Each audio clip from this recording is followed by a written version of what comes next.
Тетово веќе извесен период се дави во смет. Купишта отпад се собираат и околу контейнерите, а пред влезот на православните гробишта, локација која долго време е мини депонија, и денес истата слика. Граѓаните се жалат дека поради високите температури се шири непријатна миризба. Неко смрди, однаде на Росито намо ке пазарон 3 контейнера има дави. Што е цела депонија? И во Македонија цела, тоа не може да се дискутира.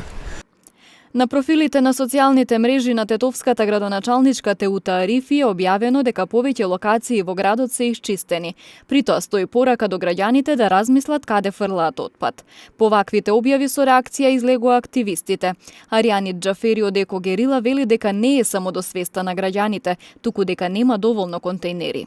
По глава на жител треба да се пресметува колку отпад се создава и колку пати дневно треба да се сервисира тоа, па премо тоа значи да се знае колку контейнери треба да има. Често пати се случува значи до 10-11 часот предплатне, сите контейнери се полни, а со тоа значи другите луѓе граѓани што ќе доаѓаат да фрлат смет, ќе го фрлат надвор од контейнерот. Џафери вели дека надлежните немаат капацитет да се справат со големите количини отпад кои се создаваат, бидејќи секогаш се чека на донации за подобрување на условите за работа. Од страна на јавното комунално претпријатие, мислам дека работат со 2-3 стари камиони, кои не се ни одблиску доволни за да го собират целиот смет.